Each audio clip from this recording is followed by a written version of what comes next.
I'm Ed Musio, CEO of Group Harmonics, and I'm going to tell you how to fight boredom and anxiety at work. Do you ever feel bored at work, like the day just drags on and on? Or maybe you feel anxious at work, like you're never going to get all your work done no matter what. Well, neither of those experiences is much fun. But the good news is, both boredom and anxiety can be used as guideposts to help you get back to a more enjoyable work experience.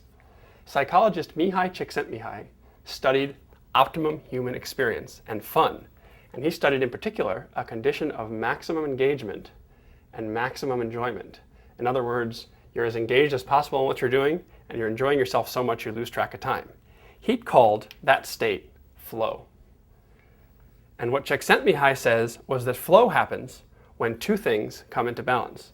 The first is skill, or how good you are at what you're doing.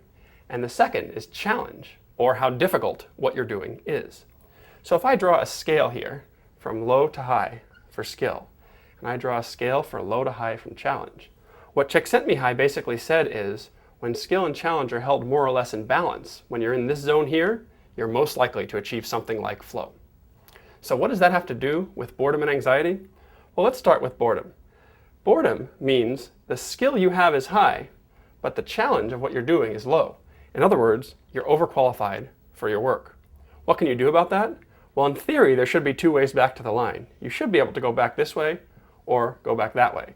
But the problem is, of course, you can't really do this. You can't reduce your skill. You can't forget what you know. So you only have one choice. If you're bored, you have to increase the challenge of your work. How do you do that? Well, you could add a project to what you're doing. You could increase the scope of what you're doing. Maybe you could take on some greater responsibility. There might be other ways, but the key is to increase the challenge. Now let's go to the other area here. Let's say instead you're anxious at work. That suggests that the challenge of what you face is high, but your skill level is low. In other words, you're underqualified for what you're doing. How do we solve that? Well, in this case, there actually are two choices. We could go this way, reduce the challenge. In other words, make the work easier, maybe get some help. Or we could go this way. We could increase the skill level. In other words, get better at what you're doing. Maybe get a mentor, maybe get some on-the-job training, or something else, but increase your skill level. Either would work.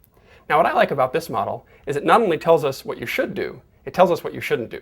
Let's change the story a little bit, and let's start over here again at bored. Let's say in this case you're a manager, and someone who's working for you comes to you and says, "Boss, I'm bored with my job." You might be inclined to say something like, "Look, you've been a good employee. I have a few extra dollars in the budget this year. Let me send you to a training conference where you can learn more about the job and get more engaged." Now that sounds like a good idea, but look what it does from this graph perspective. We're increasing the person's skill even further. We're taking them even further from the flow state.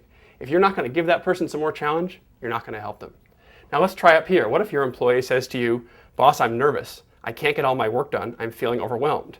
You might be inclined to say something like, "Okay, go off, make a list of all the projects you're working on, all the people you're working with, and what you think is most at risk, and bring it back to me."